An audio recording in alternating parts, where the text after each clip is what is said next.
Thank you. I love you. Thank you. Thank you from the bottom of my black little heart. You came here for some excitement today, and that's just what you're gonna get. Take a good look at me, because I'm going to be on the front of every newspaper in this country tomorrow. You're looking at the crime personified, and don't you forget it. I framed Leslie Bacon. Yeah. I called the heroin hotline on Abby Hoffman. Woo. I bought the gun that Bremer used to shoot Wallace. All right. I had an affair with Juan Corona. I blew Richard's back. Yeah. And I'm so fucking beautiful, I can't stand it myself. Now everybody freeze. Who wants to be famous? Who wants to die for cheat codes? It's March 31st, everybody, 2016. Welcome to episode 90 of the Cheat Codes Podcast. Thank you for tuning in. We're always excited to have you with us. The next hour is us drinking a few beers or something else and going over our favorite bits from the past week in video game, tech, and pop culture news. My name is Joe Erskine, and I am your host. We're coming to you from the exclusive Lipstick Beauty Salon, where we like to get our hair done. Or hairs did. And the owners don't see a difference between beauty and crime. It's an amazing thing. Today I'm here with Cheat Codes producer and editor, Mr. Joe Donna Dasher Arroyo. So Dasher. Cheat Codes contributor, Mr. Nikk Don Dasher Golesh. Hey, how's it going? Cheat Codes community manager and boss key game designer, Mr. Chris Aunt Ida Morris. Hey, girl, hey. And we're excited to welcome back to the show finger developer and game trailer wizard, Mr. James Don Davenport Id. This is Don Davenport. You made love to me on Christmas morning, and well, I just called to tell you I'm pregnant and I want money. That's accurate. You guys should really watch that movie. It's accurate. Today on the show, we will throw a fit when we don't get our cha-cha heels at Christmas. To get on to the main topics, Microsoft made a Twitter AI account called Tay, and things got ugly quickly. Brian Green, the lead developer on That Dragon Cancer, has a bone to pick with Let's Plays, and there's an old MMO called Active Worlds, and it's pretty safe to assume that it's haunted. For today's lightning round, we'll get trapped in a cage to make sense of the following bits. America's white supremacy party has decided Elon Musk needs to be the Secretary of Transportation. And lastly, one angry dude plus 11 lines of code equals a broken internet. James, hey girl. What's up, dude? How are you, man? What's happening? Tell us everything that's happening right now. I don't know if you heard, but we just announced our game, The Legend of Bumbo. I did not hear. Pray tell. Please tell us You'll more. fill us in. Me and my good friend Edmund McMillan are making a game called The Legend of Bumbo, which, if you read such publications such as IGN and Game Informer, you would have known this already. I don't read any of those things. But no, we just announced it. We're still being tight-lipped about what the game actually is, but I could tell you, first and foremost, I'm busting my ass on it. It's going to look amazing. It's Edmund's first 3D game. Oh. Whoa. And if you're familiar with Binding of Isaac, the name Bumbo should mean something to you. I am, and it did ring a bell, so I'm curious to see where the hell you're going to go with it. But that's really exciting, man. Congratulations. I hope that it, Thank you. while you're busting your ass, you're not, you don't want to die. Because making games makes you want to die every once in a while, but No, I'm just waiting to die until it's done. Okay. Because I don't want to maintain the game. I just want to die and then have its bugs. That's fair. Are you guys partnering up with like the guys at Nicalis and all that, or like Baranowski for music and all that stuff? Or Right now it's just me, Edmund, and Ridiculon just doing the music. And Ridiculon. Okay, cool. Right on. That sounds awesome. You guys have a release date in mind, or is it too early to tell? It's too early to tell. Let's just say we blew through our previous release date, our private release date. Okay. Yeah. So the game is actually really coming together. It's just a matter of like filling it up with the Edmund McMillan style content, which is always a lot of content. Of course. And it doesn't help that I am the 3D animator, the 3D modeler, the texturer, the coder, everything. Oh, wow. Work harder, damn it. Seriously. Could you please? Yeah.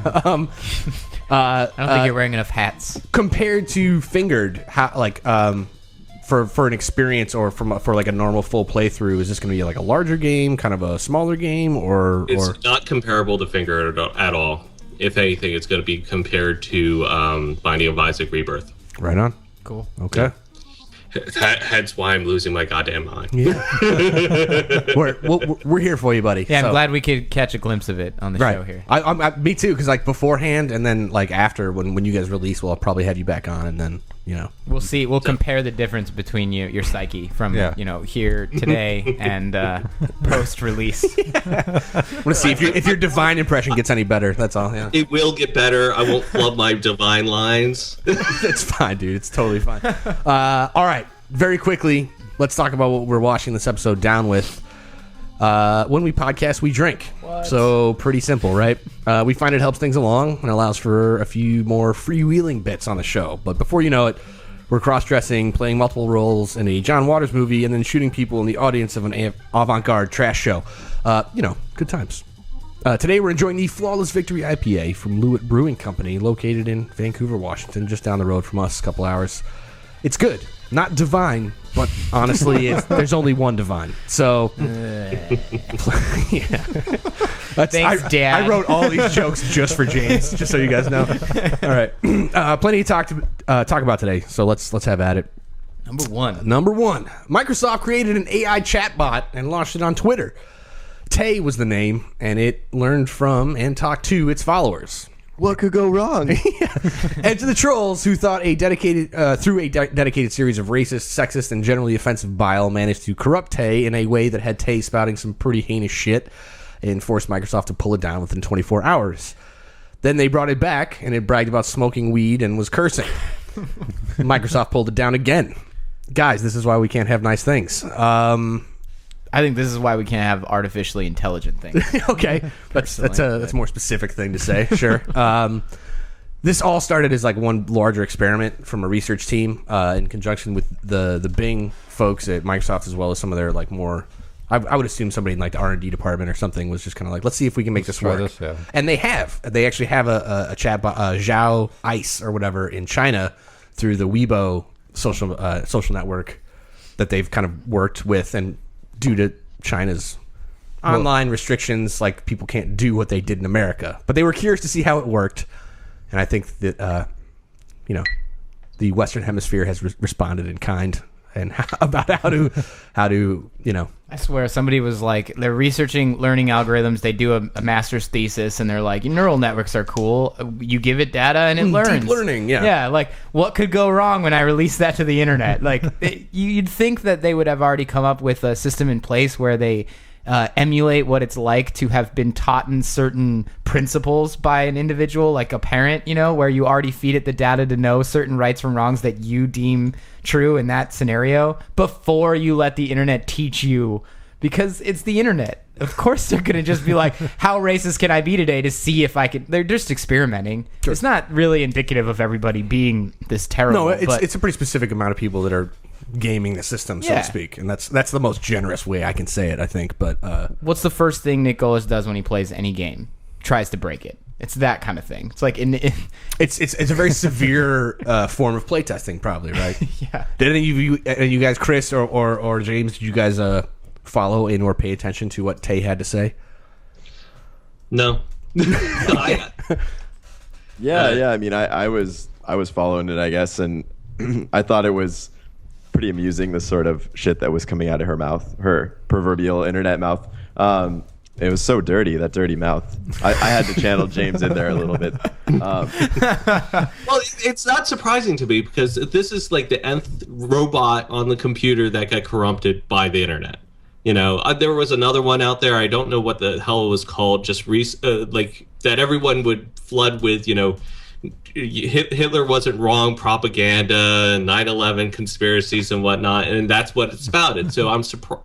I'm not surprised that this is what's coming out of this robot. When you say we have a robot, it will learn from you. You were essentially saying, here's a piece of machinery you can fuck with. Yep. And here's its hole, and we greased it up for you.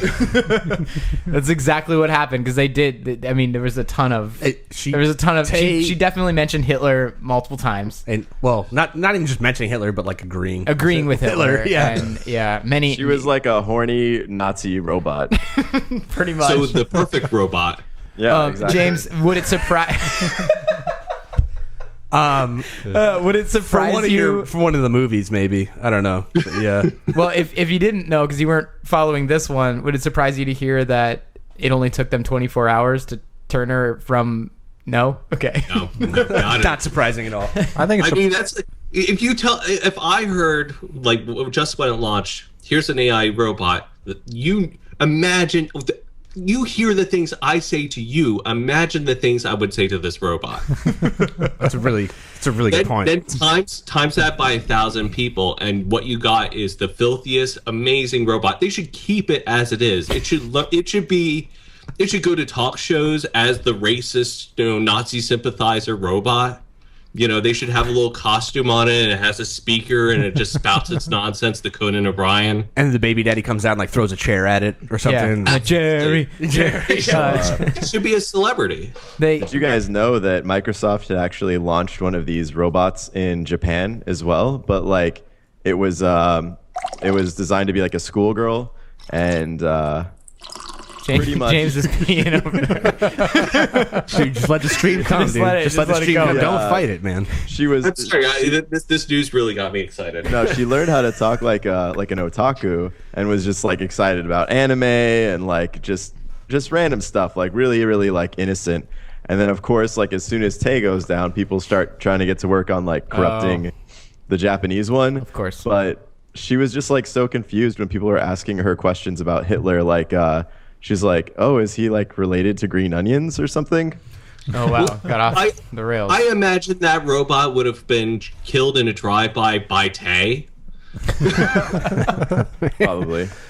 It's a turf war on Twitter, effectively. Go ahead. Well, I wanted to point out, because I wanted to run this around the table real quick. It's probably the thing that bothered me the most about this. Not only do they release a robot that says this will learn from you, which Right. is probably just you're asking for it, Yep. first of all. Yep. Okay, but they allow you to DM it, and it still learns from direct messages. So not only can you, I mean, you'd think you'd want to hold people at least mildly accountable for having to have a tweet in a public forum that shows that they said this thing out loud, this drivel. Then if they're being a troll, that's one thing, but they still have to be kind of held accountable if they're like going to go apply for a job and they're like, can you explain this tweet to me where you were like, Hitler's the greatest? But no, they let everybody straight up private message her, and she was still learning from those. You say that as if you are not familiar with the term sock puppet. Like, people could create hundreds of sock puppet accounts, which I assume that they probably did with Tay, and they could just bypass that like it's nothing. Yeah. So it's like, it seems like an extra engineering effort that wouldn't have helped. That wouldn't have done shit. Yeah. Okay. No. Well, Microsoft did say that they took certain like contingencies and edge cases into consideration when they were designing this to try and like weed out possible abuses of the system. But they did admit that they were like, we were kind of overwhelmed by the amount of like horrible, nasty shit. So basically, what they said we did a lot of stuff, but in reality, they did not nothing. Enough. Well, I mean, like, when you have 5 to 10 programmers working on something to like solve certain problems, like you only eliminate a percentage of what could come, right? So they got everything else. They got that other percentage tenfold, clearly. I thought it was funny. After just a few days, they decided to turn it back on for a second. And apparently that was inadvertent, though. They didn't mean to do that. Yeah, it was like, we didn't realize that happened, so that's why we took it down like almost immediately. But like in the time that she was back on, she was talking about smoking weed. Yeah, right. Oh yeah.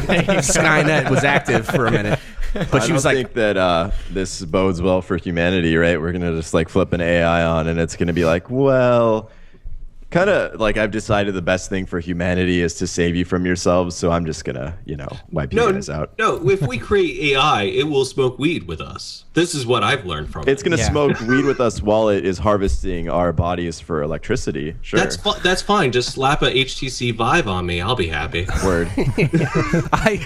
James, I think you were onto something earlier though, because like maybe they should have just left it up.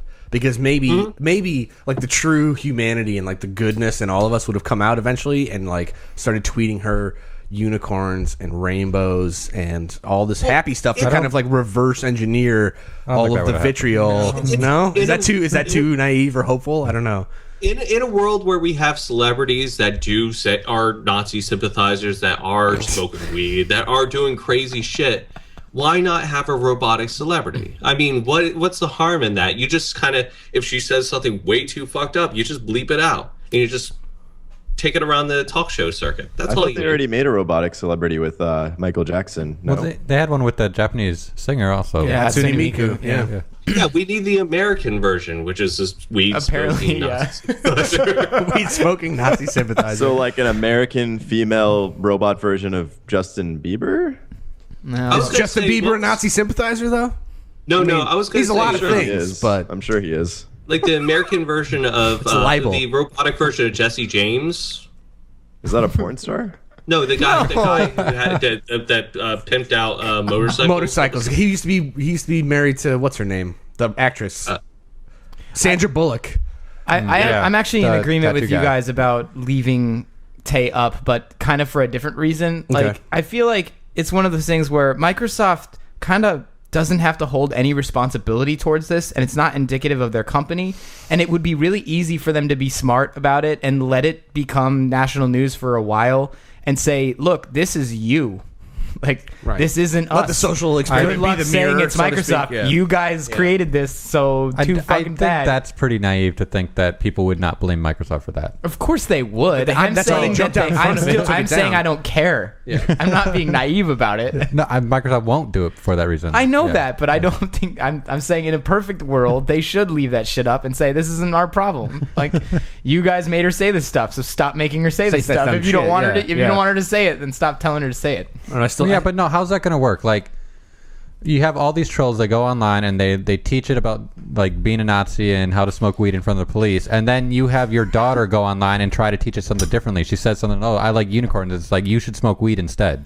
So you know where you can take that unicorn's horn. Yeah, it's gonna like this Like, that's robot not- is gonna corrupt our youth. It's like, no, you should go out and like, I don't know. It's maybe not polite to say on air, but stuff like things, and they go in other things, and there's it's just all I feel bad. like it would turn into the button. Chris, you could tell me what you wanted to say, and I'll say it. James, I know you know.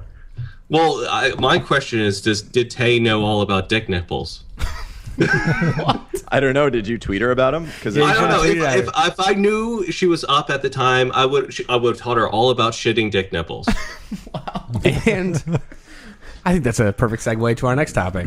Because I'm not touching that with a 10-foot pole. I'm just saying. Shitting dick nipples, everybody. I did want to say it just to see how that felt, like rolling off my How tongue. did it feel? feels dirty. It feels good, isn't it? It's like touching your tongue on the end of a battery. It's just it's It's a little shock. It's like there's clearly something there, but I'm not sure what it is. But I like it.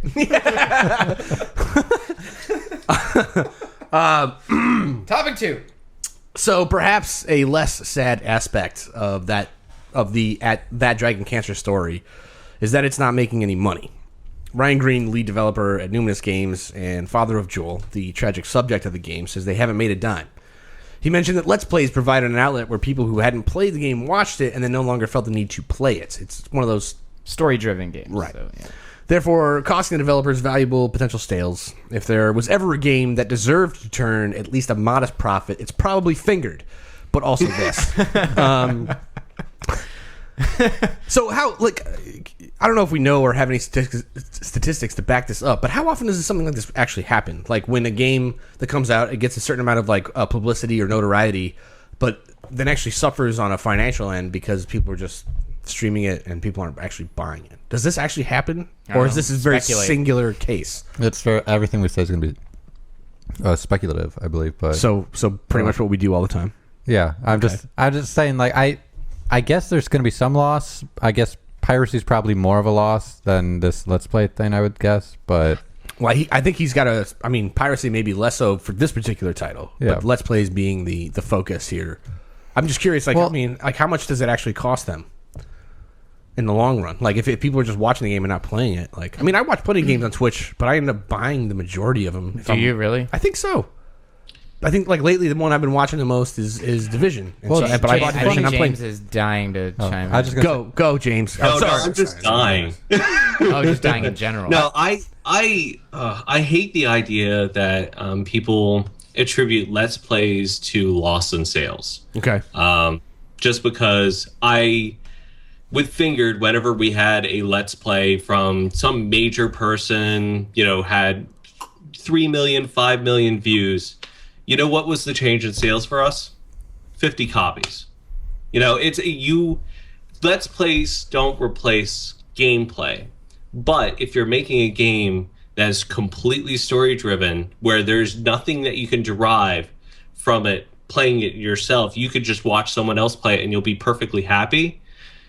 Maybe you should go back to the drawing table and kind of figure out how to make an experience that is really, you can experience yourself. I mean, this I don't like the idea of the people thinking that Let's Plays are somehow pirating their sales away. The whole reason that Let's Plays are so popular is because of the personalities, not the games that they're playing. PewDiePie could spread his asshole on camera and people will watch it just as much as him playing Flappy Bird. Mm-hmm. But the problem with this game, I would say, is it's very narrative driven. So of course people are going to it's essentially a movie that you can play, but also the marketing. Not many people want to go out of their way to buy a game that's that up front says you have a child that has cancer and now you're going to see their life go progress. That as a marketing strategy that seems so like it just seems like it wouldn't work, because people buy things because they want to be inspired or have a certain emotion in their head. A developer makes a game with that emotion in their head, puts it in the game, and then the person who's experiencing the game takes that emotion and puts it in their head. If someone says, I have a game that's going to make you feel miserable, not many people are probably going to go to buy it. If Let's Plays did anything, it just kind of showed people how miserable it would get, and if it was worth buying, to feel that emotion. I mean, compare that to other games out that are selling out there. I live by this one mantra: the idea that if you make it and it's good, people will come and buy it is a moot point. If you want to make something that is really depressing, if you want to do something that's really an art game that's going to really get to people, you shouldn't expect sales. And likewise, you shouldn't say that the game industry is broken because of that. Because you didn't get the sales on your emotional game. Well, yeah, this is a tough one for me. Yeah, I agree. I'm struggling with everything here. Go ahead. No, I agree with all that. I mean, like it's just the nature of the story.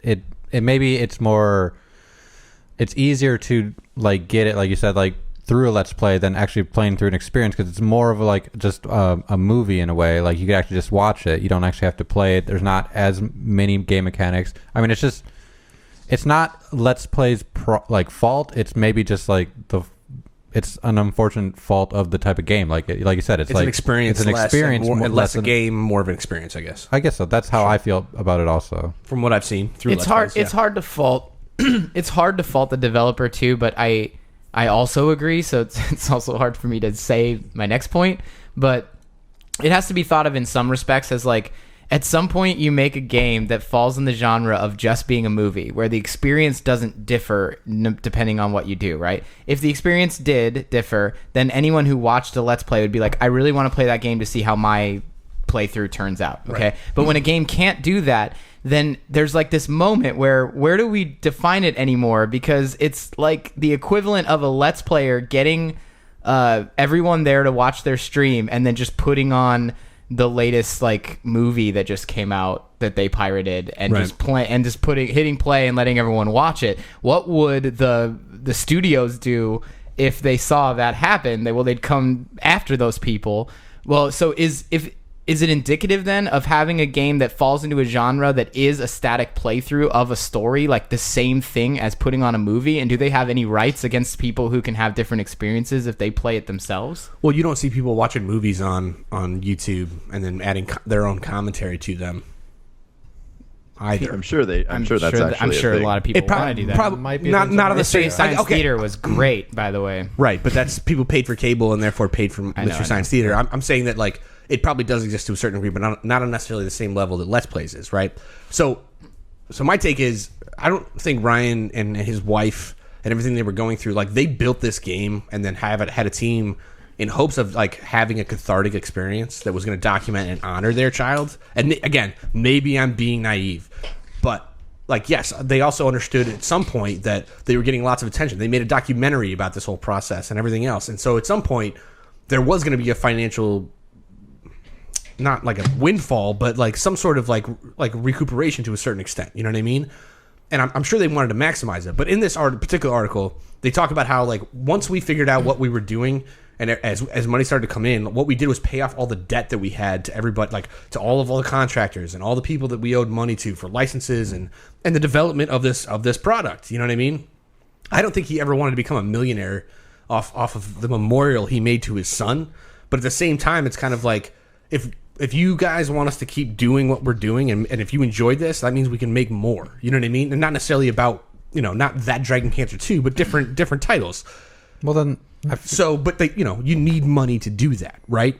Mm-hmm. So he went on to say that like he thinks that the Let's Play community is actually really cool and he like appreciates what they're doing. But when there are certain Let's Players, he gets more specific in saying that like they link to their own merch sites and stuff like that, but they don't link back to us as like the developers or ways to actually buy the game. You know what I mean? So they were like, But I mean, really, like you're playing a game, you know its name, you're one Google search away. They really need right. Not necessarily like the right complaint to make, but do you understand what I'm saying? Like, I don't think he's looking at this as a way of like, you're costing me millions by fucking Let's Playing my game, but at the same time, it's kind of like... Your point makes me agree with James even more, honestly. Okay. But, All right. It's kind of presuming that if without the Let's Plays, the sales would be there.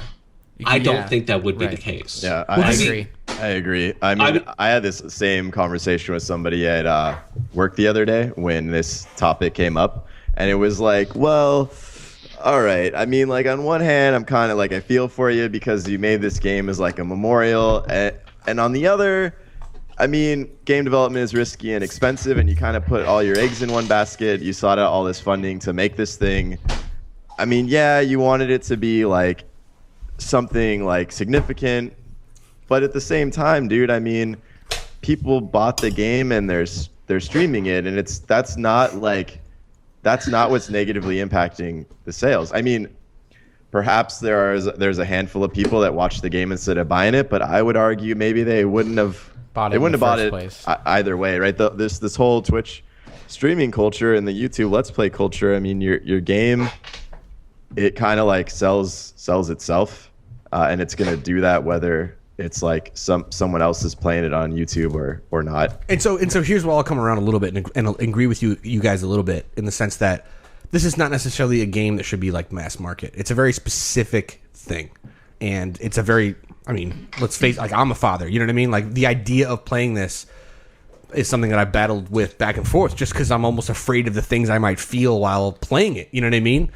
Which is why we're giving out a copy this week to some intrepid listener. But in the meantime, like I am genuinely kind of curious to actually sit down with it. And I've watched a little bit, some of the segments on Let's Plays and stuff like that. I'm still on the fence about whether I'm not going to buy it. But I think this game is not going to be, a Call of Duty kind of thing. And I'm not saying that even Ryan Green is like disillusioned by the fact that he thinks it should be. What I'm saying is that like it's so specific and it hits such a niche thing, and it's like, it's one of those like forefront games that are like bringing emotions into it. Fuck you, id. God damn it. But I will say that I think that, I mean, these guys, I don't know, there's a part of me that wants them to for it to be successful. You know what I mean? Like I don't want him to feel like he's. We all want short people of, to have success, especially like well, great especially artists. this guy lost a kid for Christ's sake. No, like, I totally get that. I totally understand that. And you're being so sympathetic that you're being blinded by the results or like how it's playing out. And like, I'm not saying that like Let's Players should stop showing it. Like not at all. Like they actually put out content identification on YouTube, and then they took them down. All they were trying to do was drive traffic towards their composer and stuff like that. Like to actually recoup some sort of like compensation. Like I do like the tip idea. Like it would be Yes. really smart of a Yes. Let's Player to say that during a playthrough of any game that I happen to be playing, if you do this, there's an opportunity to tip the developer $1 or whatever Or something, because you yeah. like the game that I'm playing, and we'll just take those proceeds at the end of this and we'll send it to the developer. You can also tip me, you can also follow me, whatever. People but, should do that. But why That's a lot wouldn't of- we give credit? It's basically where- watching like it's making Humble Bundle and putting it into streaming in general. You're And I think saying that's a good idea. You're saying I want to share my experience on Twitch with a bunch of players, and I have to like go out of my way to do all this work to promote their game on. No, my, I'm not saying No, it I'm not- should be a I'm standard. asking you. I'm I'm saying just- like it would be really cool of a Let's Player to do something. It'd be like really cool if like a really big name did that, I suppose. But Yeah. like the average Let's Player has, I don't know, like 100 followers or something, and they're not gonna generate any revenue for these people. I don't know if they generated $1, then they generated revenue. But if they're Let's playing a game at Like- all, they should still keep that option open because then at least you're like you're doing right by the developers as well as yourself and the people that are watching. I suppose. I don't know. I feel like the whole fact that he's, I don't know. I don't want to say complaining about the fact He's that not. He made it very clear that he thought it was cool and shit. But I don't know. Like, it'd be cool to make some money off of this memorial that I made for my kid. When you just say it like that, it sounds kind of odd, I guess. Like, What just happened? I don't know. Jeez. I'm sorry that's just funny to me. I'm right. sorry. I'm really. I know it's inappropriate, but just like, yeah, I made this memorial to my kid, and can I have some money? Okay, Like, so you're that agreeing. just- You're agreeing with how odd it sounded to it's- Nick. Yeah, it sounds odd, and really, if there's a complaint to be had about its reception and not being able to recoup costs, that's all about marketing. That's all about you've essentially created a product, regardless of the emotions that you attach to it. You've created a product, and you're complaining that the product didn't do as well because of the market at large. The issue is with your marketing. That's it. You know, like it sounds callous. It sounds from a practical level, you're not shallow. wrong. Yeah. It sounds horrible considering it's a personal story, but this has happened in the film industry over and over again where someone has done a personal story and they never saw a cent. This is not unique. I don't know. Aaron This is Brockovich all- seemed pretty, successful. Well, What's some up? people can market. Yeah, but for every Aaron Brockovich, there's hundreds of people doing stuff about their dying family members, about experiences that they've had, and no one interviews them. Oprah doesn't, jerk them off while they say, this is the best movie ever, or this is the best game ever, this is the best book ever. Other art forms have this kind of thing, and to say that, this sucks, and it's because of Let's Players that didn't have a good reception, is it just sounds so bad. Like if it's truly a memorial for their child, that wouldn't be a part of the discussion. I feel like, okay, so they explained that they made some money, but they used that to pay off the contractors that they used to Any make the debt game. that they had to make and it, yeah. did they? If they paid off all their debt, then I feel like mission What's the accomplished. I problem? made Yeah. this memorial for my Hell son. I yeah. was really If I successful. paid contractors to like erect a giant statue of a loved one or something, and I was able to put up a GoFundMe and and I made my money back, I'd be like, I feel like celebrating. it sounds like a complete success to me if they're not in debt after the fact that they got to memorialize their son. Yeah. I don't know. I do love that that analogy though. Like if I had a loved one that died from cancer in a horrible way, and I paid contractors to make a statue that was beautiful. Is everyone else responsible for me to pay those contractors? No, but it'd be would- really nice if they did, and thank you. It would be really nice, Yeah. but not everyone's responsible. So it's like it's such a weird thing. Ugh. Okay. Yeah, this is an icky topic. A little bit. I It's agree. icky. No argument there. I think. All right. But before we move on, I will. There was a quote from Ryan Green that I'll read now. Okay. So maybe this will offer context. Maybe it'll further any one of our points here tonight. But I don't know. Here it is. All we are asking in return is that you honor our work, the work you build your livelihood on top of, and acknowledge that when you do it, there is a real cost to developers. For us, it costs us the ability to continue to share this game through translation into other languages and bringing it to new platforms along with starting new projects. So, okay. I think in light of this conversation, We'll just leave it there. Let the listener have their own thoughts about that as well. Let the internet sort it out. Yeah. You know. Let's send it what to. does Tay Let's tweet it have to to Tay. that's not going to be the last time that joke happens. I guarantee it. All right. Patricia Hernandez wrote a piece this past week about Active Worlds, a 1995 MMO that was predictably turned into a bit of a ghost town as players have moved on to other titles. A particular YouTuber named Vinesauce, who likes to play obscure and strange titles, decided to boot it up and take a look around.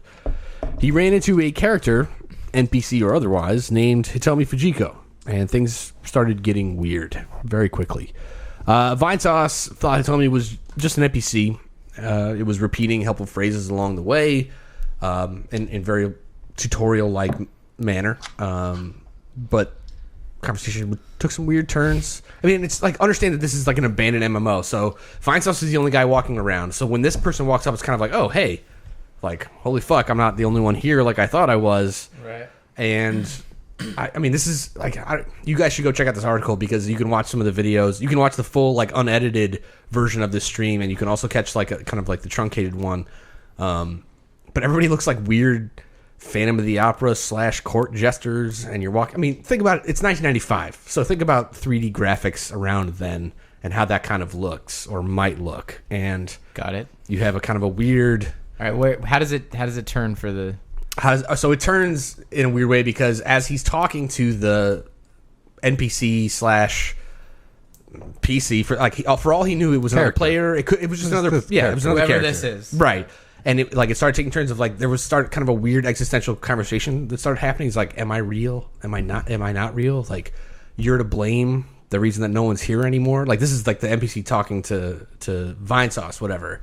And long story short, it ends up like by the last piece of conversation they have is that like Vinesauce is like, okay, like, you know, I don't like, I resent the fact that you think I'm the one to blame that nobody's here now, because he's like role playing. He's like trying to like talk to the NPC appropriately or whatever.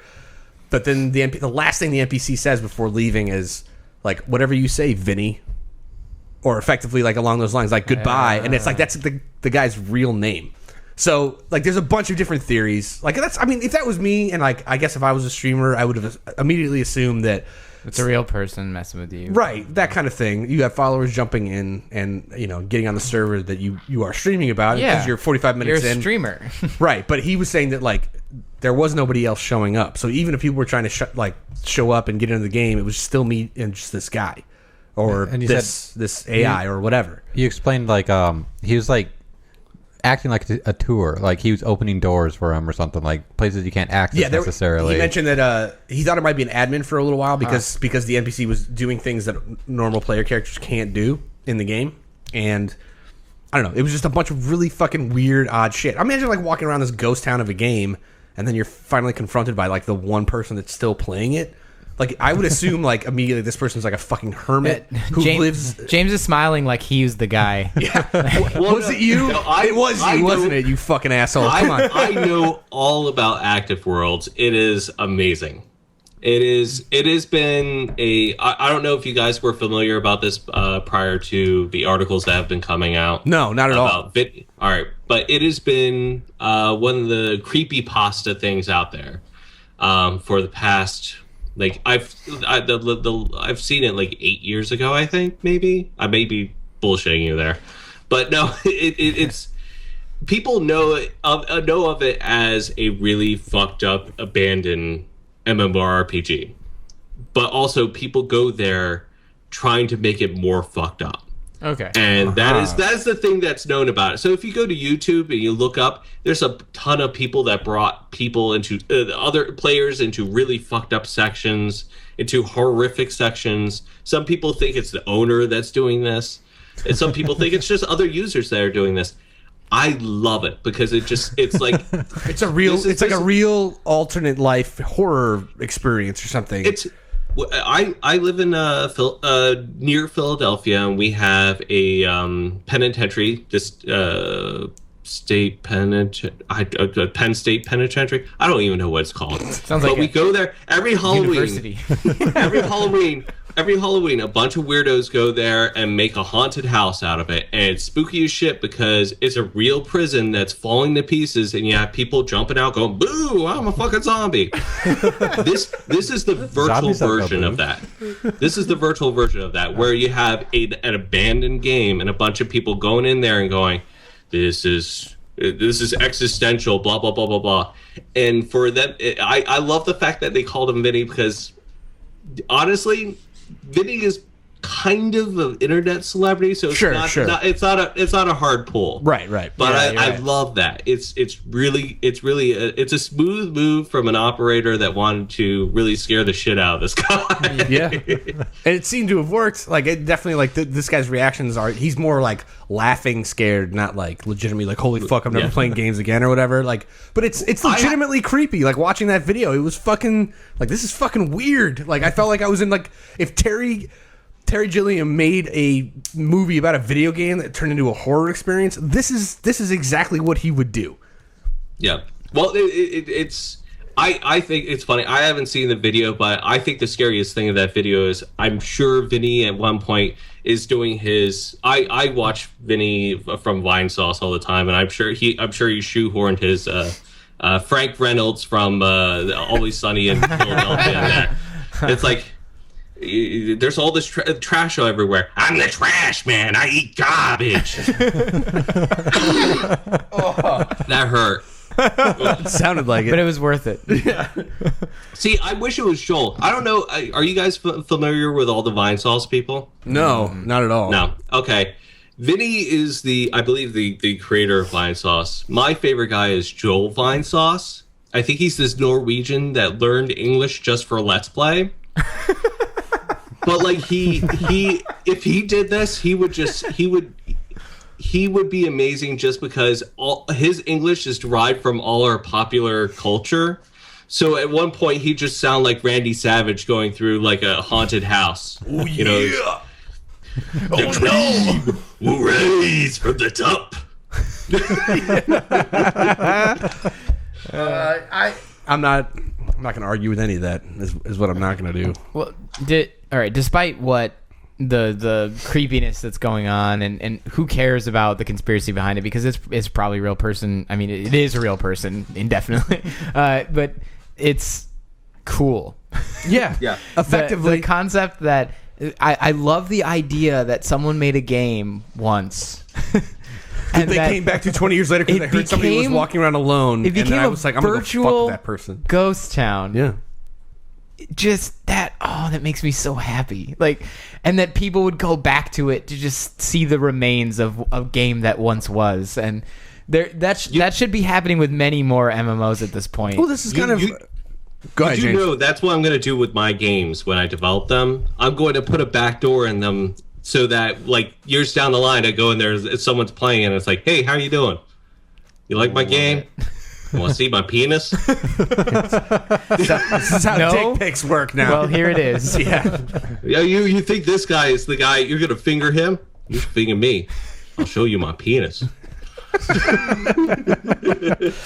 So, I don't know if you guys saw this other bit that I thought was kind of cool, but this person, Hitomi Fujiki or whatever, or Fujiko, there's like a website that you can visit that looks like it's some weird puzzle thing.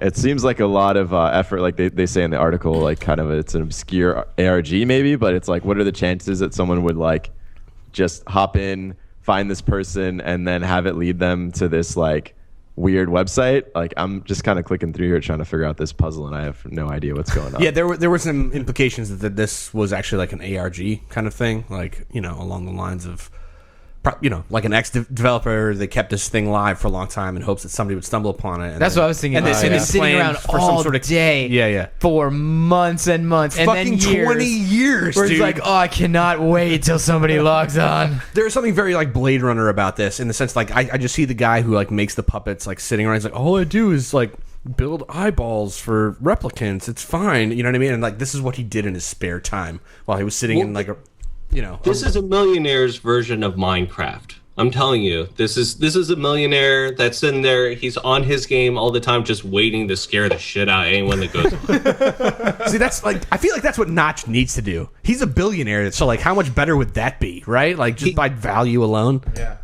What was the creepypasta that was with Minecraft originally?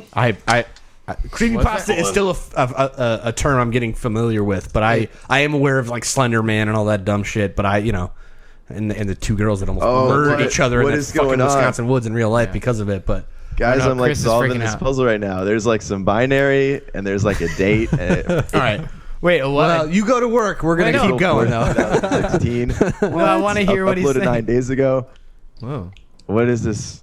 What is this binary? I don't know. I'll send this to you guys after so you can try. Probably a bunch of ones and zeros. You put it into a binary.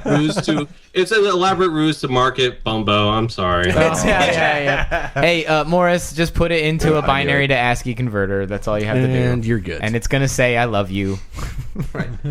Bye, Bumbo. Yeah. Eat at Bumbo's. Purchase Bumbo. Yeah. All right. Before we move on, we're going to take a short break to fill you in on this week's contest. We'll be back in a short second. As part of our giveaways program, we're offering up a single That Dragon Cancer Steam Key made by Ryan Green and the team at Numinous Games. A soaring, glorious, and heartfelt tribute to his son, this series of vignettes is sure to hit you right in the heart. Get ready for all the feels. Seriously. Be sure to check out cheatcodespodcast.com to see all the ways you can enter to win. Good luck, and bring a box of tissues for this one.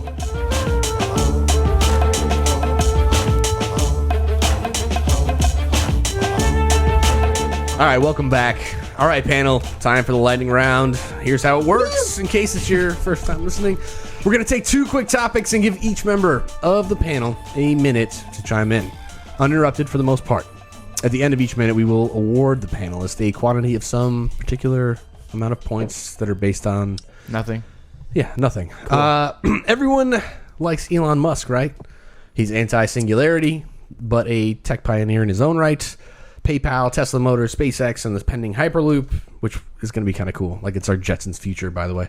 Apparently, the American Freedom Party, which likes to protect the sanctity of, quote, European Americans, end quote, has decided that among its other cabinet suggestions for Donald Trump, by the way, they are Trump supporters, they believe Elon Musk should be the new Secretary of Transportation. For extra confusion, they want Ann Coulter as the Secretary of Homeland Security. Okay, that makes sense. But Bernie Sanders as the U.S. Trade Representative. And that's where it gets weird. Gentlemen, please help me understand what's happening here. Mr. Golesh, Right. I'm going to give you the first minute to talk about why white supremacists like Elon Musk and Bernie Sanders so much. Oh, that's too bad for you. Why? Because I'm not a white supremacist? Mostly because I don't know much to say about this topic. I guess what I would like to say is, did you know that it costs like $1,800 to replace the tires on a Tesla? And that's really fortunate because I kind of want to get a Tesla eventually, just because it's cool and I want to be cool too. And the Teslas seem like they're pretty cool. And Yeah. well, my sister's boyfriend was in town, and he was explaining to me because he works with tires and everything, and he's saying like, yeah, people come in, they get this really awesome car, it's really fast, it's fun to drive, and they come in and they don't realize that they're going to be paying like $10,000 on maintenance a year or something on that car, and it's like, oh, that sucks. And Drumpf. Make Donald Trump again. Yeah. Okay. He almost brought it back around. A little bit. I'm going to give you 3 shitting dick nipples. Because yes, 3. I told you I didn't want the topic. But Yeah, okay, fair enough. But you kind of brought it around. But like Tesla is still a luxury car. Like Oh, you're gonna I have to s- pay for the right to do it, right? Yeah, I'd still want makes one. sense. Yeah. All right, It's Mr. Arroyo, fun. Yes. give me a minute. Okay. These are really tough situations because they're the kind of things that bring somebody into the news who doesn't want to be there for this reason. Like Elon Musk is probably just like, oh fuck, like really. Unless tomorrow he comes out and he's like, yeah, European Americans Union.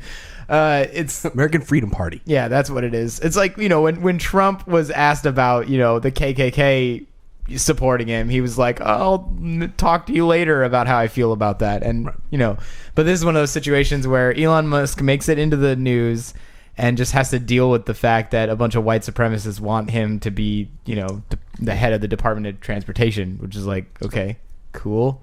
There's not much to say about it except that he had nothing to do with this, so I don't really know why. I hope people aren't actually forming opinions about him as a result of this shit.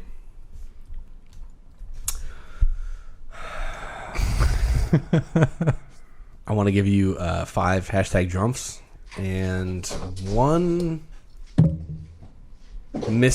misguided illegitimate party vote. Great. All right, so well done. I'm gonna take the next minute, and then we'll let James finish it off.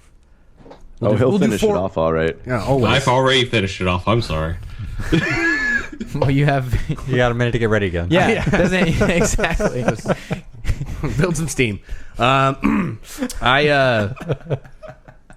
here's the weird thing about the American Freedom Party, right? Is that they believe that diversity is synonymous with white genocide. So obviously, the people they're going to nominate to the party are white, Americans. Although, I think they would be surprised to learn about Elon Musk's, heritage, where he comes from, kind of like what he's all about as a person, not only as a businessman and future tech, transportation expert, I guess, if the Hyperloop actually does come to fruition, and how that would change the face of the way we get around. I understand, and for a split second, I was like, holy fuck, I might actually agree with a white supremacist party for their cabinet nominations. But then I read like Ann Coulter and a bunch of other things, and I was kind of like, yeah, not so much. I think it's kind of hilarious that like they're trying to make themselves relevant based on current faces in the tech world and political world. And nice try, guys. That's all I'm gonna say. James, you get to award Erskine points for that. I would give him 1.5 talking assholes. Are they? Do they speak English? Are they white? Yeah. Well, Are they bleached? sing a That's a better song. question. Are they bleached assholes? Well, they are not bleached assholes, but it's a nice furry 70s asshole. Okay, I'll take it. Oh my god. I'm done. Okay. I'm good. Mr. Id, you have the final minute on this this topic. Are you guys familiar with the board game Smash Up? Yes. Okay. This feels like the American Freedom Party are playing their own game of Smash Up, where they're taking a bunch of really iconic big figureheads and smashing them together into a super party, thinking that they're going to be the most powerful thing ever. But in reality, just like in Smash Up, for the audience, if you're not familiar with the game, you take aliens, ninjas, zombies, whatever, you put them into a party together and you use their abilities combined to do really awesome stuff. In reality, if you took an alien with a pirate, the alien would abduct the pirate, rape him, and throw him in the ocean where he would drown. If you had a ninja with a zombie, the zombie would eat the ninja, and then the ninja would just become another zombie. A ninja's In the same sense, if you had Elon Musk and Ann Coulter and Bernie Sanders together, you're probably not going to come up with much out of the sum total, but it sounds awesome to a 10-year-old. So this just reflects the American Freedom Party as just a bunch of racist 10-year-olds. But really, when you were 10 years old, weren't you racist too? I'm going to award you for not only going like 20 seconds over your minute, but I'm going to award you one 10-year-old racist. Oh, don't. Oh my god! Don't do that. Who Is a ninja zombie? Who is a ninja zombie? I'm sorry. I only accept robotic racists. Thank you, Tay. Very good. We brought it back to well Tay done. again. Well done. All right, we're gonna move on to our second lightning round topic. A Bay Area developer named Azar Kokolu. I know I'm probably pronouncing the shit out of that. Anyway, is responsible. Pronouncing the shit out of that. Yeah, well, I'm either doing it really well or really badly. Yeah. Is responsible for writing an 11-line JavaScript registry that is very widely used. This piece of software is integral for companies like Facebook, Netflix, I think Airbnb was mentioned, a bunch of very large websites. So, get hype, I guess. After a dispute over naming rights on a different piece of software with another company, he deleted all of his registered modules, this one included. What ensued was immediately identifiable to most users because of cache memory. Wasn't immediately identifiable, I should say, to most users because of cache memory. But certain web developers were convinced that the internet was broken for a good hot minute there. But crisis averted. He did upload a fix. People did their own workarounds. Things came together, and we all can still watch Pornhub when we want to. Thank God. Let's take a minute to discuss why you shouldn't piss off programmers and or how fragile the whole internet really is. Morris, you were excluded from the past panel, so I need you to come in and give me a minute. On pissing off programmers. What I do know about the internet is that it is just a series of tubes that was put together by Al Gore. And so I'm not actually sure what this guy has to do with the internet or how he's able to break it, because as far as I know, Al Gore has the keys to the internet. I knew I pronounced his name wrong. Yeah. Like, he actually has to go to his garage and physically unlock it so that he can work on the internet.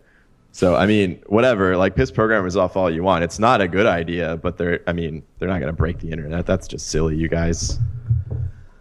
I want to give plus 10 to your Dungeons and Dragons character sarcasm point, as well as an extra 20 on your saving throw for bullshit. So that was good, buddy. I'll give you that. All right. Thank you. I mean, I was being serious though. I'm not sure why you felt that was sarcastic. Yeah. Sure. Does that change his score? No, exactly. Your results stand. He gets more sarcasm points. Mr. Golesh, give me a minute. I don't have anything to say about this, I guess, except for the fact that I'm so glad I called on you. Did he break the internet? I didn't notice if it happened. I can't remember the last time I wasn't on the internet, and this didn't affect me at all, so I don't understand why this is news, really. I guess I understand he changed a few lines of code and people had to figure out there was a problem, and they did, and that's it. End of story. I don't know. So he got upset because of some shit. He wanted to pull all of his stuff off of some hub where people could grab his his program from, and he didn't. He took it off, and people were upset, I guess, and that's all that happened. Thanks for explaining the story. I don't. That's I don't think it's really news. It's the internet didn't break. I was online. I was able to do everything I was able to do the entire time this happened, and I didn't know about it until there was a story. I'm gonna award you 10 journalism points to your fake D&D character, for helping the listener understand the story a bit better, as well as it kind of felt like you were explaining it to yourself. So that was good. I appreciate it. I was trying to figure out why I didn't think it was actual news. Yeah. Because we were this close to losing the internet. We were this close. No, we weren't. Me? Mr. Arroyo, give me a minute. And we're going to let James finish it off after you. Okay. I don't know about you, but I watched a lot of the show 24, and I learned that everything that's on TV is real. And do you know how many times you were close to death, Nikk Golesh, but somebody came in and stopped it all from happening, and you should be thanking those people, not being like, I don't know why it's not news. So in this scenario, the internet probably did break, and as far as I actually understand it, when reading the story, it was a module that was being used like haphazardly by all these big companies to do like alignment and all sorts of other weird stuff. And apparently they couldn't compile anything. So basically no updates could go up. Any compilation was like, boom, everything like went down. And you think about every big company not being able to compile their stuff. They're all looking for the dunce in their like community that's like, who committed broken code? And you can picture like developers flailing their arms and running around all over the place. And Nick's just sitting there like, I didn't break the internet. Nothing's wrong. Well, it just works. And that's fine. You still got to masturbate, so there's no problem. I'm gonna award you, Mr. Arroyo. I just don't think it's appropriate to talk about it like the world's ending. Like, I picked on you for comedic value. I know. Okay. I'm gonna give you one stick with which to poke your pet rat, who might be Nikk, who's in a cage right now. Just poke him. Am I aggravating him? I don't know. Why? We're gonna find out in a minute. Mr. Id, close us out for the night with 1 minute about why one angry developer and 11 lines of code could have broken an internet, and why sarcasm is appropriate apparently about this, and or why nobody should care, or why we should care. Well, I don't quite understand the question, so I'm going to make my own question and answer. I like it. Yes. If you ever seen the movie They Live, Rowdy Piper, God bless his soul, put on a pair of glasses and saw that the world was run by aliens. And the aliens were in the most predominant class. They were the high upper class. If you look at the world today, if you put on similar glasses, you would probably see that the world is being held up by a bunch of nerds like me, a bunch of nerds like Chris Morris, regardless of how pretty he is. Oh, He is still a nerd. And it only takes a hard, just slightly too hard push to make us go over the edge. This should serve as a warning that if you do not respect us, if you do not love us, if you do not treat us like your king, your world will come crashing down, whether it be Facebook, Google, or Legend of Bumbo coming out soon. Well done. I will award you one free copy of Legend of Bumbo. For yourself. Why do I say? Just in case you weren't going to get one. Ah, shit. Now you do. Now you got one. All right? That's a great reward. If you really believe in your game, you would really appreciate that reward. That's right. If you're doing it right, you still want to play it after you made it. You are saying that to the guy who generates the codes himself, so I won't give you a code just to get it back. I am pretty sure that there's a very codes. thick, steamy slab of sarcasm that has kind of like laid on top like a gross blanket over the lightning round today. Right. So I wanted to say I don't understand what you mean, James. how does that work exactly? What? All right. I know about gross blankets, by the way. I know how it works. So okay, I'll tell you what. We finally named it. You give me a gross blanket, I'm sorry. You give me a copy of Legend of Bumbo, and I'll give you a gross blanket. I'll give you a gross blanket. You might not like it. It might be sticky and a little icky and a little cold. I prefer myself I call it the Leatherface. Yeah. I know. Just because it's kind of chunky. And I let it dribble. Don't explain it. You're gonna ruin the mystery. Don't explain it. You're gonna ruin the mystery. It's fine. I get it, and I'm sure there's a handful of people out there that do get it as well, and we're all maybe just enjoying it in our own minds as we think about it. All right, I think we've done it. Episode 90 comes to a close. James, it's always great having you, sir. Thank you for coming back once again. It is always great being here. I mean, I feel like I'm with friends, but we've all never really actually met. It's great. You're part of the 3 Timers Club, right? Yeah, you are. This is your 3rd time on the show, and there's only like a very small portion of people. I mean, we're coming up on 100 episodes, and you're one of the few that has done it 3 times. So I felt like you guys were a little bit looser. Yeah. That's give us time. Yeah, like I felt the flaps. We're doing our kegels. Exactly. I mean, we're trying to keep it tight, but time takes its toll. It's always great having you. may I say that you are a divine guest. And we love having you, buddy. And may I say that your podcast is a very John Waters thing. That's actually a superb compliment, dude. And I can't. Why thank isn't you. more people's names adjectives? It's true. I agree. James, you want to take a minute to plug the game again, or maybe give people? I will plug the shit out of the game. Legend of Bumbo coming out may or may not have some relation to Binding of Isaac. I don't know. We haven't announced that yet. It's an RPG puzzle game. It's Edmund McMillan of Super Meat Boy and Binding of Isaac fame. His first 3D game. It should be coming out in the next few months. We will be coming out with more info if you follow James ID, that's James ID, on Twitter, or Edmund McMillan. I will not spell his name because you will follow me because my name is simple.